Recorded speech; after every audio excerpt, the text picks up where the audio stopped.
దోస్తులు ఎట్లున్నారు? మస్తున్నారులే.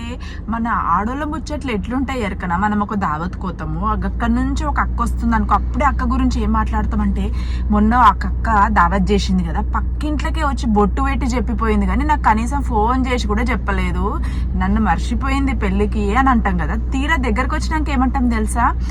అరే అక్క, మొన్న దావత్ మస్తు చేసినావంట కదా, నేను ఆలీలు చెప్పుకుంటే మస్తు తింటున్నా, నేను బాగా అయిందంట కదా దావత్ అని అంటే, అవును చెల్లే, అక్క నీ ఇంటి పక్కకు కూడా వచ్చిందే. తీరా ఆ టైం కాడికి రాగానే ఒక ఫోన్ వచ్చింది, ఆ ఫోన్ రాగానే వెళ్ళిపోయినా. ఏమనుకున్నావేమో, నాకు అంత పెద్ద దావత్ చేసుకున్నా కానీ మనసు అంతా నీ మీదనే చెల్లే, నీకు చెప్పలేనని. గదేముందక్క, దావత్ల గట్ల అయితేనే ఉంటాయి అవన్నీ, ఏం పట్టించుకోక, దావత్ అయితే మంచిగా అయింది కదా అంటాం. అప్పటిదాకా మాట్లాడిన ముచ్చట ఎట్లుంది, అప్పుడు ఎట్లా మాట్లాడినాము. ఆడోళ్ళల్లో గిట్లా గుసగుసలు అయితేనే ఉంటాయి.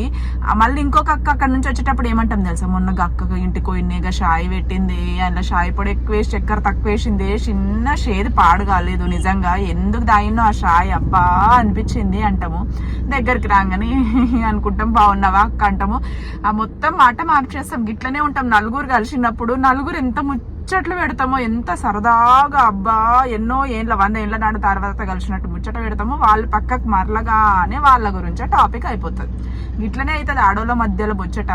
గీ ముచ్చట్లు జరిగేటప్పుడే కళ్ళు చెవులు కూడా మళ్ళీ పెద్ద స్కానర్ల లాగా పనిచేస్తాయి. ఎందుకంటే ఆ కళ్ళు ఎట్లుంటాయి అంటే, మాట్లాడుతూనే ఉంటూ ఎంత స్కాన్ చేస్తారంటే, ఆ కమ్మలు ఎట్లున్నాయి, ఆ కమ్మల రాళ్ళు ఎట్లున్నాయి, ఆ రాళ్ళ కింద ఊగులాడే ముత్యం ఎట్లున్నది, వేసుకున్న చీర ఎట్లున్నది, ఆ చీర ఎంత కాస్ట్ పడవచ్చు, అది ఏ షాప్ లో కొనొచ్చు, ఆ చీరకి జాకెట్ ఎట్లున్నదో, ఇన్ని పనులు చేసుకుంటా కూడా చెవులు కూడా పక్కన మన చైర్ పక్కనే కాదు, ఒక 2-3 చైర్లు వెనకాల ఉన్న చైర్ల దగ్గర ఏం మాట్లాడుతున్నారో కూడా వినాలని మన చెవులు ఎదురు చూస్తూ ఉంటాయి. గింతగనం స్కానర్ లాగా పనిచేస్తాయి. ఏం చేస్తారు గీ ఆడోళ్ళు దావత్లకు పోయి అనుకుంటున్నారా? చూసిరా గిన్ని ముచ్చట్లు ఉంటాయి మరి. ఇప్పుడు చూడ ఏం చేస్తారు అంటారు. ఎన్ని పనులు చేస్తున్నాం చూసిర్రా? మేము దావత్కు పోయి ఉట్టిగా గిట్లనే తినేస్తున్నాం అనుకుంటున్నారా? గిన్ని పనులు చేస్తున్నాం. గిట్లనే ఉంటాయి ఆడోళ్ళ ముచ్చట్లు మరి. నిజంగా గిట్లనే ఉంటాయా? మీకు కూడా కామెంట్ సెక్షన్ లో చెప్పండి. Please like, share, subscribe. Thanks for watching my channel. ఉంటా మరి, నమస్తే.